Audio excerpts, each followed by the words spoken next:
Cette capsule vous a été présentée par la brasserie Molson.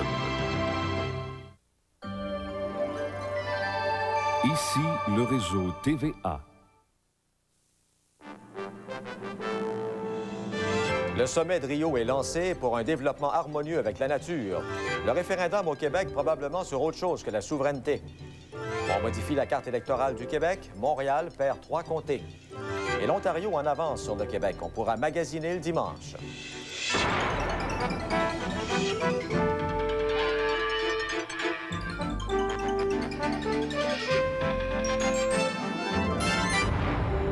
Le TVA, édition réseau, avec Jacques Moison. Mesdames, Messieurs, bonsoir. Eh bien, depuis le temps qu'on en parle, c'est parti. Le secrétaire général de l'ONU, M. Boutros-Ghali, a inauguré aujourd'hui les travaux du Sommet de la Terre à Rio. 35 000 délégués de 178 pays, dont une centaine de chefs d'État et de gouvernement, vont tenter, au cours des 12 prochains jours, d'établir les nouvelles bases d'une croissance économique qui seront plus respectueuses de l'environnement. Sylvain Drapeau nous résume la première journée du sommet.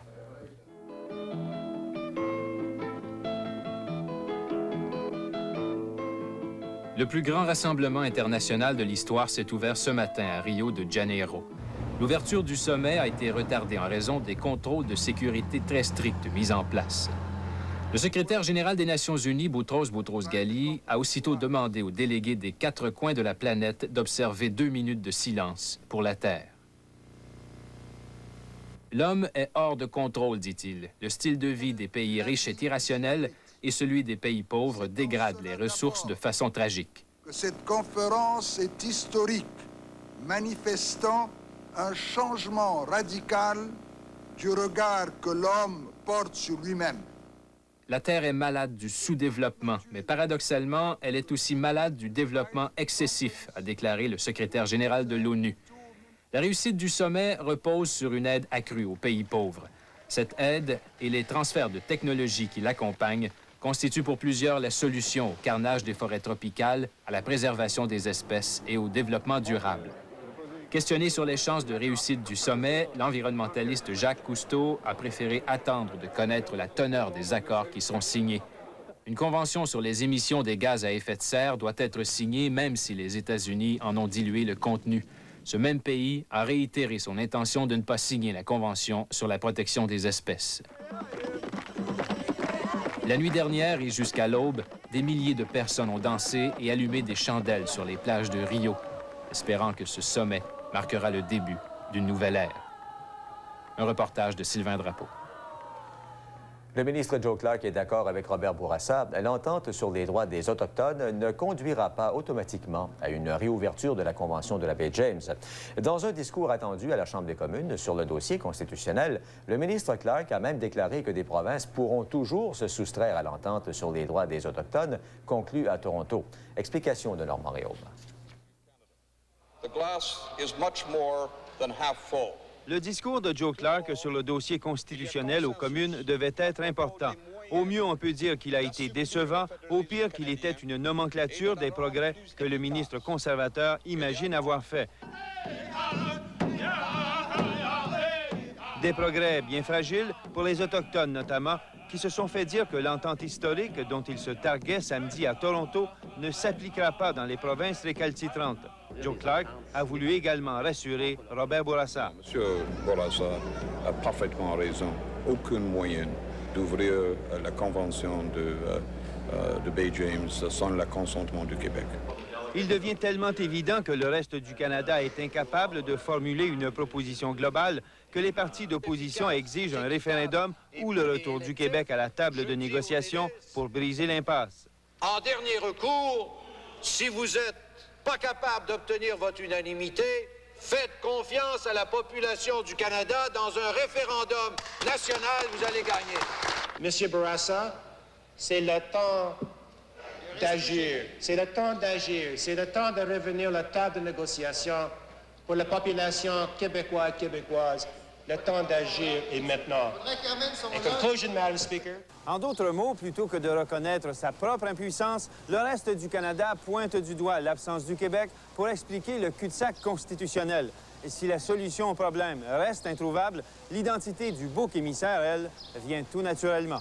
Normand Réaume, TVA, Ottawa. Et de son côté, le premier ministre Mulroney a déclaré à sa sortie des communes que s'il y avait un référendum pan-canadien, il aurait lieu dans toutes les provinces, le Québec y compris. Mais M. Mulroney n'a rien à craindre du Québec parce que M. Robert Bourassa n'a pas l'intention du tout de demander à Ottawa d'exclure le Québec d'un tel référendum pan-canadien. Et ce soir, à l'émission L'heure juste, il a clairement indiqué que le référendum d'octobre au Québec pourrait très bien porter sur autre chose que la souveraineté. Il a déclaré que les Québécois préfèrent et de loin garder un lien fort avec le reste du Canada. Alain Gravel. On l'a souvent dit, plusieurs l'ont souvent déploré, l'Assemblée nationale ressemble parfois à un véritable cirque où rivalisent d'adresse les comédiens politiciens. C'était aujourd'hui plus vrai que jamais. Tartuffe n'aurait pas dit mieux. Oui, c'est une véritable tartufferie. Je cherche dans Molière, Monsieur le Président, un personnage qui pourrait rassembler aux députés du Lac-Saint-Jean. Il y a aussi Scapin. Les fourberies. Dont on connaît les fourberies. Le député du Lac-Saint-Jean, je l'admets volontiers, s'affirme avec beaucoup de brio dans le rôle de saltimbanque. Tout ce théâtre parce que les péquistes voulaient que le premier ministre Bourassa demande à Ottawa d'exclure le Québec d'un référendum pan-canadien. Le premier ministre Bourassa a refusé d'aller aussi loin. J'ai invoqué le premier ministre du Canada qui comprenait et qui avait affirmé qu'il n'avait pas l'intention de se substituer aux Québécois dans leur volonté de décider de leur avenir. Robert Bourassa pense davantage à son référendum au Québec. Il souhaite que ce référendum portera sur les offres d'Ottawa, comme le veulent les Québécois, a-t-il déclaré à l'heure juste à TVA. Je connais bien le Québécois. Non, mais les Québécois sont réalistes. Le Québécois est prudent.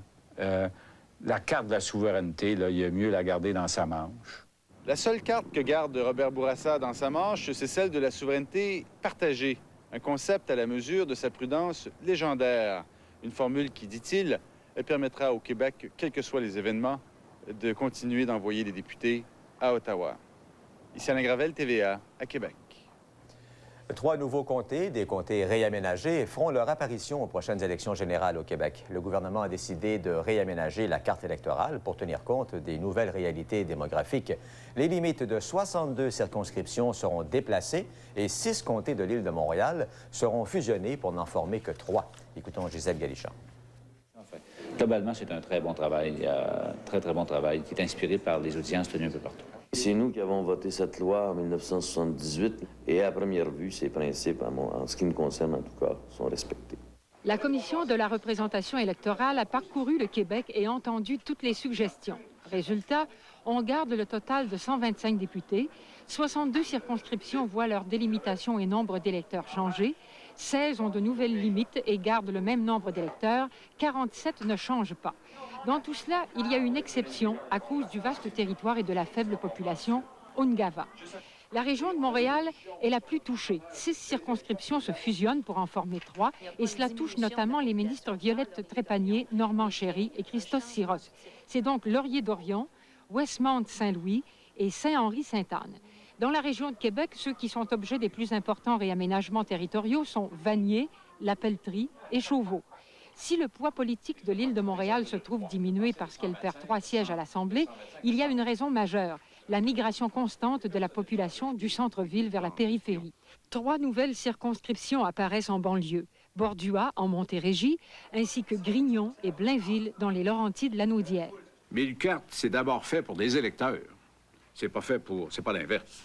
On a enlevé ça dans les mains des politiciens, parce que les politiciens faisaient de la politique avec ça. En tout cas, le nouveau Westmount-Saint-Louis est déjà reluqué par plusieurs prétendants libéraux et autres. Un beau match en perspective. Ici Gisèle Galichon, TVA, à Québec. Le chef du Bloc québécois, Lucien Bouchard, a lancé aujourd'hui son autobiographie. Le titre, « À visage découvert ». C'est le titre du livre qui raconte le cheminement de l'homme politique vers le souverainiste qu'il est devenu. De son enfance au Lac-Saint-Jean à la création du Bloc québécois, en passant par l'ambassade canadienne à Paris et la vie politique à Ottawa, Lucien Bouchard a écrit son histoire sans règlement de compte ou révélation choc. La MRC gaspésienne Denis Riverain, la plus pauvre au Québec, pourrait connaître un second souffle. D'importants investissements sont prévus dans la région de Sainte-Anne-des-Monts. Entre autres, l'entreprise de transformation de poissons Cuisimère vient de signer un contrat de 6 millions de dollars avec une firme de Taïwan. Cette entente doit permettre de consolider 500 emplois. De nouveaux éléments pourraient permettre à la Sûreté du Québec de faire progresser l'enquête sur le double assassinat d'une mère et sa fillette. Ça s'est passé la semaine dernière à Brossard. Une femme a retrouvé une caméra vidéo appartenant à la famille Leyle-Coglou sous son véhicule samedi dernier dans le stationnement d'un centre commercial de Saint-Bruno. Un automobiliste pris en chasse par des policiers a heurté 3 voitures avant de s'enfuir à pied en fin d'après-midi à Ville-la-Salle. 4 personnes ont été blessées. Le chauffeur a été rattrapé quelques minutes après.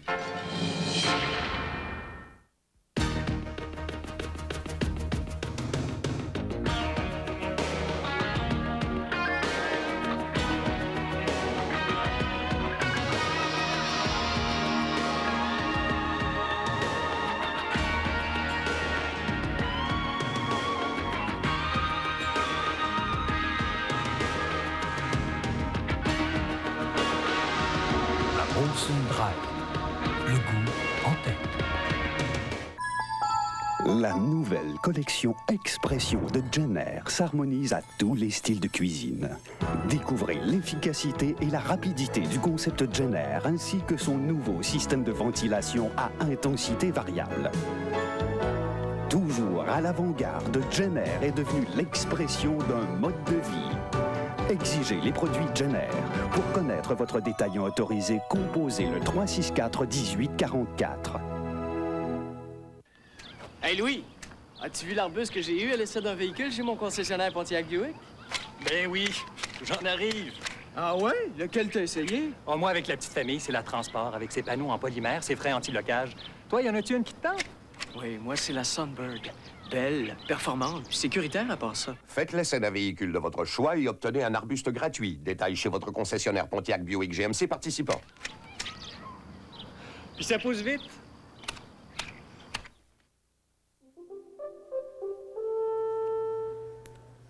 Le gouvernement de l'Ontario a décidé de régler une fois pour toutes l'épineux dossier du magasinage le dimanche. Le gouvernement néo-démocrate de Bob Rae présentera des amendements afin d'autoriser l'ouverture des commerces 7 jours sur 7.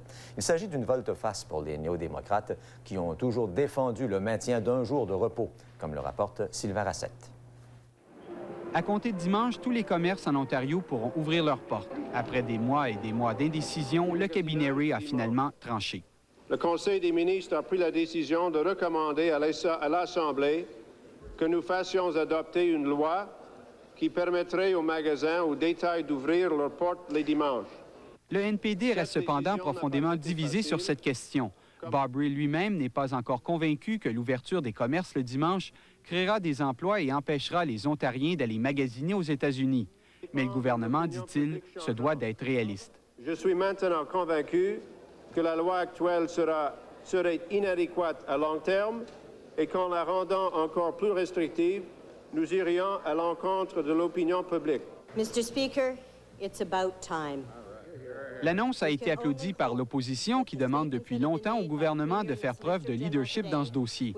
Par contre, les groupes religieux et les syndicats s'opposent farouchement à cette volte-face du gouvernement. Et il n'y a pas qu'en Ontario que cette décision fait grincer des dents. Il est bien clair qu'il y a une partie de la clientèle d'Ottawa québécois qui irait là. Parce qu'il faut réaliser aujourd'hui que les centres d'achat, les gens ne se rendent pas là uniquement pour aller faire des achats. Ça fait partie maintenant de leur loisir. Afin d'apaiser les critiques au sein de son parti, Bob Rae a promis la tenue d'un vote libre sur la question. Cependant, seuls les députés néo-démocrates pourront voter selon leur conscience. Les ministres, eux, devront appuyer le projet de loi. Sylvain Rassette, TVA, Toronto.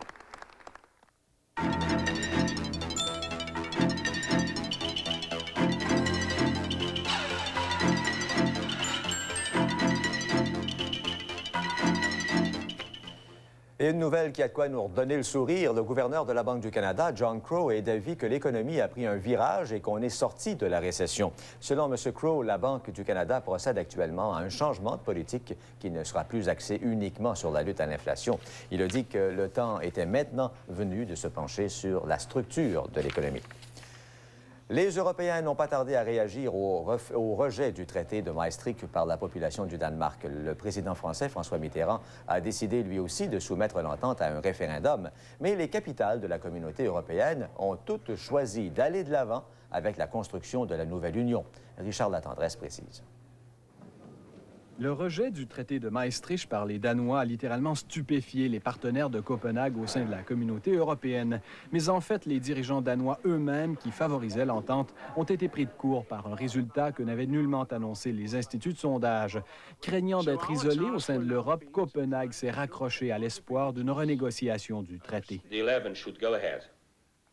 La réponse est venue du Portugal qui assume présentement la présidence de la communauté. Pas question de renégociation et surtout détermination à aller au-delà du choix danois et à poursuivre la construction de l'Europe telle que négociée à Maastricht. Lisbonne s'est ainsi fait l'écho des autres capitales européennes, pendant que François Mitterrand, bien qu'annonçant la tenue d'un référendum sur le sujet, précisait que les Européens allaient faire à 11 ce qui ne sera pas possible de réaliser à 12. Le premier ministre Major, lui, réitérait son soutien au traité, rappelant qu'il était conforme aux intérêts de la Grande-Bretagne. Les Danois opposés au traité ont célébré toute la nuit leur victoire pendant que les ministres des Affaires étrangères de la CEE essayaient de prévoir l'avenir. Ils vont comparer leurs prévisions dès demain à Oslo au cours d'une rencontre exceptionnelle en marge d'une réunion de l'OTAN. Mais la voie à suivre semble déjà claire. Ratifier d'abord le texte dans chaque capitale avant de faire pression sur le Danemark pour qu'il revienne d'une façon ou d'une autre sur sa décision. Richard Latendresse pour le réseau TVA. Aux États-Unis, les primaires qui ont eu lieu hier dans 6 États, dont la plus importante en Californie, ont permis à Bill Clinton de s'assurer de l'investiture démocrate. Il fera face dans la lutte pour la Maison-Blanche au président Bush, qui représentera bien sûr les républicains. Mais la candidature du milliardaire texan Ross Perot pourrait bien surprendre aussi bien les républicains que les démocrates. Les derniers sondages indiquent que Ross Perot pourrait non seulement battre Bill Clinton dans la course à la présidence, mais également George Bush. Le milliardaire texan vient d'ailleurs tout juste de réussir un coup d'éclat. Il confie son organisation au républicain Ed Rollins, qui a dirigé la campagne électorale de Ronald Reagan en 1984, ainsi qu'au démocrate Hamilton Jordan, qui a fait élire Jimmy Carter en 1976. 25 millions de personnes vont souffrir du sida en l'an 2000. C'est ce que conclut une étude effectuée par des chercheurs de l'université Harvard. Il y aura 120 millions de séropositifs, dont plus de 10 millions d'enfants. Ces données sont nettement plus pessimistes que celles publiées récemment par l'Organisation mondiale de la santé. Il y a 3 ans, les soldats écrasaient sous leurs chars les espoirs de liberté et de démocratie des jeunes Chinois. Selon Pékin, 300 personnes ont alors perdu la vie, mais les manifestants estiment qu'il y a eu au moins 10 fois plus de morts. Aujourd'hui, seul un manifestant a tenté de déployer une bannière sur une place Tiananmen bien surveillée. Il a été arrêté, tout comme une dizaine de journalistes qui observaient la scène. Entre autres nouvelles après la pause, les citoyens de Matagabi en Abitibi ont eu chaud hier.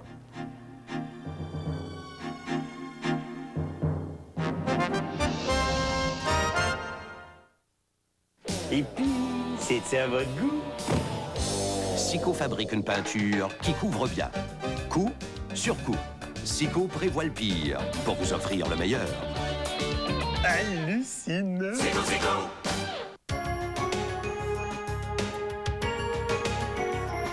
Lorsque vous magasinez, vous avez des choix à faire et certaines décisions s'imposent. Vous devez comparer prix et qualité. Vous devriez peut-être aussi penser à acheter canadien. Parce que chaque fois que vous achetez un produit ou un service canadien, vous faites une bonne affaire. Vous préservez des emplois et vous contribuez à une économie plus vigoureuse. Achetons canadien. Ma mère, la duchesse, a horreur de tout ce qui est nouveau. Je n'ose lui parler du soda gingembre Schweppes à la framboise. Que va-t-elle penser du goût de framboise relevé de Schweppes soda gingembre? Et cette couleur rose. Mère, goûtez ceci! Vous voyez, elle adore. Elle en est toquée. Oh, quelle approbation! Schweppes framboise, soda gingembre. La Schweppes effervescence en rose. Sico prévoit le pire pour vous offrir la meilleure qualité au meilleur prix. Latex semi-lustré blanc, 26,69. Après Seller, couche de fond au latex blanc, 22,99. Les valeurs sur Sico, ça change tout. Hey Louis, as-tu vu l'arbuste que j'ai eu à l'essai d'un véhicule chez mon concessionnaire Pontiac Buick? Ben oui, j'en arrive. Ah ouais? Lequel t'as essayé? Oh, moi, avec la petite famille, c'est la Transport, avec ses panneaux en polymère, ses freins anti-locage. Toi, y en a-tu une qui te tente? Oui, moi, c'est la Sunbird. Belle, performante, puis sécuritaire à part ça. Faites l'essai d'un véhicule de votre choix et obtenez un arbuste gratuit. Détail chez votre concessionnaire Pontiac Buick GMC participant. Puis ça pousse vite.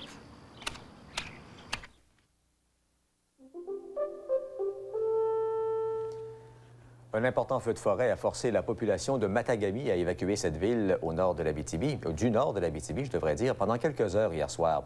L'incendie a dévasté près de 1400 hectares de forêt avant de s'éteindre à 1 kilomètre à peine des limites de la municipalité. Les conséquences auraient pu être dramatiques, comme le rapporte André Englehart. Comme en témoignent ces images, la municipalité de Matagami a dangereusement été menacée par un feu de forêt hier soir. Une épaisse fumée a forcé les autorités municipales à procéder à l'évacuation de la population vers 18h30. Les vents étaient en provenance du nord-nord-ouest et se dirigeaient la fumée vers Matagami. Donc, à cause de cette situation, nous avons procédé à une évacuation. Près de la moitié des 2400 résidents ont quitté la ville, dirigés vers la municipalité avoisinante de Joutel et ont réintégré toutefois leur maison 4 heures plus tard avec soulagement. J'ai parti en pleurant, j'ai peur que ma maison brûle. Ah oui, j'ai dit, il faut qu'on parte tout ça, notre maison en plus. Ah oui, ça je t'inquiète. Quand mon mari est arrivé, il m'a conté ça, là, j'étais content.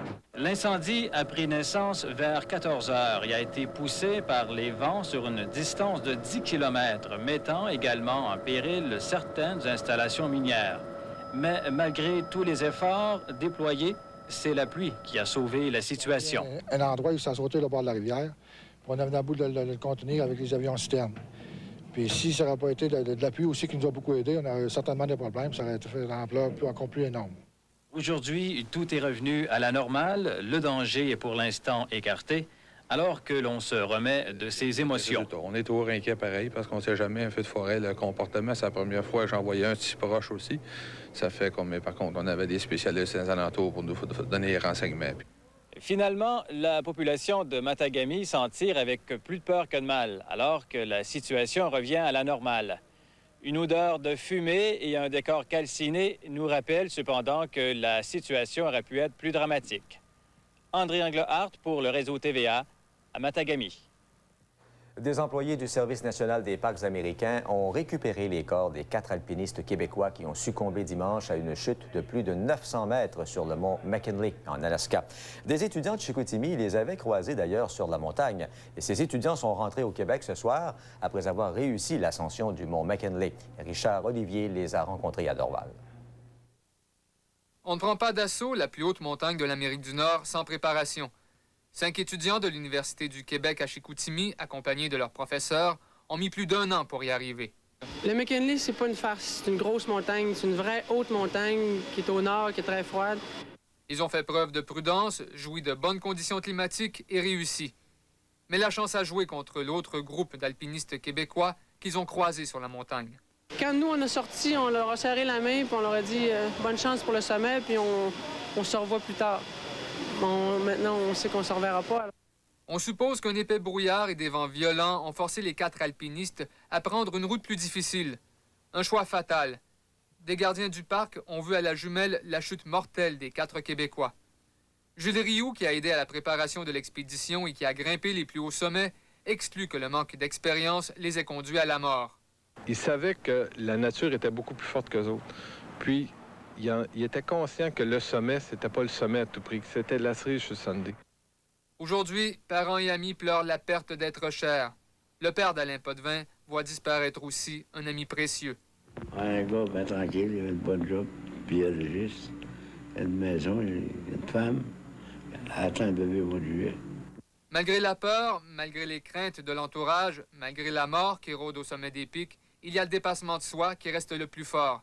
Et Elisabeth Harvey, la seule fille du groupe de Chicoutimi, y tient comme le plus précieux des biens. Puis je pense qu'en montagne, c'est d'être prudent, puis d'écouter la montagne, puis d'écouter son corps aussi, là, mais ça ne m'arrêtera pas, c'est certain.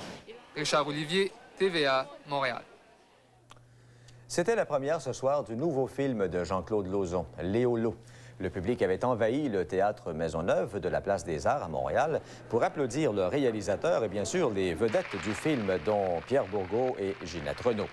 Léo Lowe raconte les aventures d'un enfant qui ne vit que par le rêve. Et cela attire des ennuis à l'école. Oui, mais il est là, vous le voyez pas, il est là. Monsieur le directeur, c'est parce que vous pourriez... Orienteur, madame, pas directeur. Monsieur l'orienteur. Ben, vous pourriez peut-être m'orienter. Il me dire quoi faire avec un garçon de 14 ans qui va à l'école. Je suis désolé, madame Lozo, ça ne pourra pas continuer comme ça. On me demande souvent comment Lunetterie New Look peut offrir 2 paires de lunettes complètes, verre et monture pour le prix d'une.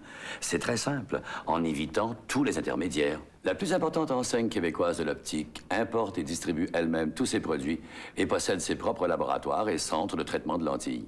C'est ainsi qu'elle peut offrir 2 paires de lunettes complètes pour le prix d'une sur tous ses produits sans exception, y compris les plus grandes marques exclusives.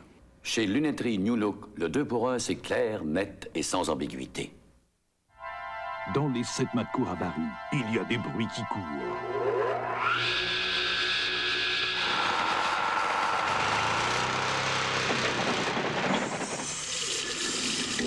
À des prix qui s'entendent. Ventilateur de plafond 42 pouces de largeur, comprend 3 vitesses réversibles, au bas prix garanti de 29,88 $. Si vous trouvez un meilleur prix ailleurs, Matcour Avary vous accorde un rabais additionnel de 10%. Oui, chez Matcour Avary, rénové à bas prix. Garanti.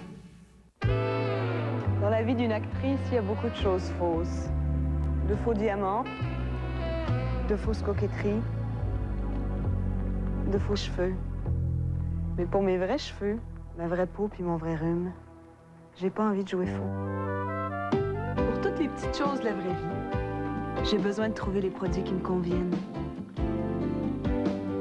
Chez Pharmaprix, ils l'ont compris. On a les mêmes valeurs.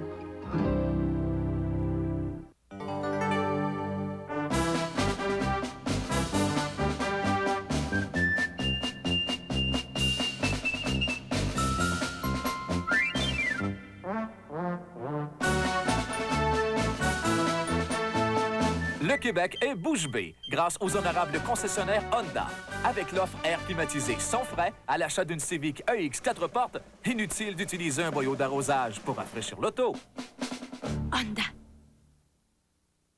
Les prévisions de la météo maintenant pour le Québec. On prévoit un ciel variable à Montréal, Trois-Rivières et dans l'Outaouais, alors que ce sera plutôt nuageux avec des éclaircies et une possibilité d'averse pour les Laurentides, de l'Estrie et Québec. Minimum de 12 à 8 selon les régions, maximum de 18 à 21. Du soleil et des passages nuageux à Sept-Îles, Rimouski, Rivière-du-Loup et Carleton et un ciel variable à Chicoutimi. Minimum qui va varier la nuit prochaine entre 7 et 5 degrés, tandis que le maximum, lui, ne dépassera guère les 14 degrés. Shefferville, Fermont, Labrador-City, c'est encore l'hiver là-bas puisqu'on prévoit de la neige, neige fondante, minimum de -2 à -5, maximum de 4 à 7. Nuageux et de la neige aussi pour la baie James, suivi d'un dégagement à Rouyn-Noranda dans l'après-midi, minimum 5 à -4, maximum de 10 à 15 degrés. Eh bien, voilà, c'est tout. Ici Jacques Moisan. Bonne fin de soirée. On se retrouve demain, bien sûr, 23 h, mais dans quelques secondes, les nouvelles du sport avec Jean-Paul Chartrand. Au revoir. Après 1 heure, il remit une page blanche et insista qu'il avait dessiné un lapin blanc dans la neige. Dans la neige. Sur les 2 côtés. Mais oui, mais il est là, vous le voyez pas, il est là. Mais monsieur le directeur, c'est parce que vous pourriez... Orienteur, madame, pas directeur. Monsieur l'orienteur. Ben, vous pourriez peut-être m'orienter. Il me dire quoi faire avec un garçon de 14 ans qui va pas à l'école. Je suis désolé, madame Lozo, ça ne pourra pas continuer comme ça. En route vers Barcelone avec le réseau TVA, une présentation de La Batte Bleue.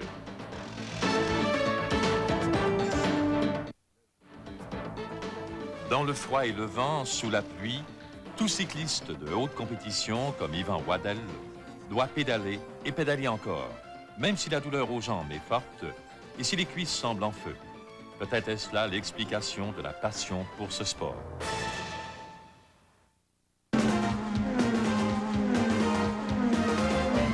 La Batte Bleue souhaite la meilleure des chances à l'équipe Cannon Williams et à ses pilotes champions Nigel Mansell et Ricardo Patrese lors de leur passage sur le circuit Gilles Villeneuve de Montréal. Déjà première au classement, l'équipe tentera une fois de plus d'obtenir une victoire éclatante. Alors Ne manquez pas de suivre les performances de vos pilotes favoris au Grand Prix du Canada les 12, 13 et 14 juin. La batte bleue, bonne à la planche. Ici, le réseau TVA. Le défi par excellence, c'est Géopardy, du lundi au samedi, 18h30. CFTM, une station du réseau TVA. Les Astros donnent encore du fil à retordre aux Expos. Juan Guzman malmené par les Twins du Minnesota au Metrodome. Et Jim Courier atteint les demi-finales des internationaux de France.